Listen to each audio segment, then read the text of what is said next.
আগে কাজ যোগ সবাই করতো, সবজি ব্যবসা করতো, ভালোই চলছিল। যে হঠাৎ মানে বাতে বললো যে বাত দেখানো হলো, পা ফুলে যাচ্ছিল। দিয়ে আমরা সবাই বললাম বারবার পা ফুলে যাচ্ছে, তো অসুবিধা চলতেই আসছিল, ফিরতে লাগছিল। তাহলে বলা হলো যে আমি বাইরে চিকিৎসা করা। হ্যাঁ, দিয়ে ঋণ ধার করে আর কি চিকিৎসা করতে বাইরে নিয়ে গেলাম। এখন অনেক টাকা ঋণ হয়ে গেছে, উপরন্ত ভালো এখন রোজগার পাতি নাই। ছেলে কোনো রকম মানে সংসারটা ম্যানেজ করছে। তা আপনারা সবাই মিলে যদি সাহায্য করেন তাহলে আমার দাদা সুস্থ হয়ে উঠবে, এটাই একান্ত অনুরোধ আমার। সমস্যাটা বলতে কিডনির মানে কিডনিতে ইনফেকশন বলছে তো ডাক্তার। প্রথম কি সমস্যা ধরা দিয়েছে?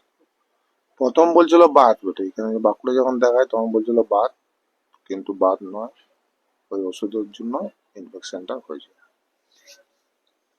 কতদিন আগে ধরা পড়ে? 3 মাস, মোটামুটি ওই 3 মাসের ওই প্রথম দিকে ধরা হয়। কতদিন হয়েছে ধরা? 3 মাস থেকে আজ 8 মাস হবে। 8 মাস হলো। তাই জন্য ভর্তি হয়ে যাওয়ার পরে তারপরে ভেলোরে গেলাম। ভেলোরে কি বলছে? ভেলোরে ওইটাই বলছে কিডনি ইনফেকশন হয়েছে। এবং চিকিৎসা কি চলছে?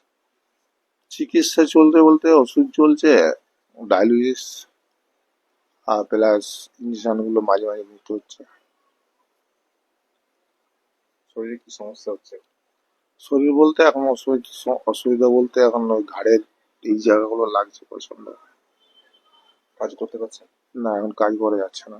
সংসার কিভাবে চলবে? আমার সময় মতো যেমন যা জুটছে সেভাবেই খাচ্ছি, উপায় তো নাই। এখন যেমন এখন রোজগার নেই, পাতি নেই, ছেলে সামান্য টাকা পায়, সেই সামান্য টাকার মধ্যে যেটুকু চলে সেইটুকু নেই। চিকিৎসা তো প্রচুর খরচা। হ্যাঁ, চিকিৎসায় প্রচুর খরচা, খরচা করেও হয়তো বলছি আর কেউ সবাইকে বলেছি, বলবার পরে কেউ গ্রাহ্য নেয়নি। সবাই মিলে যদি সহযোগিতা করুন তাহলে আমার স্বামীকে ফিরে আনতে পারবো। আগে কি করতেন স্বামী?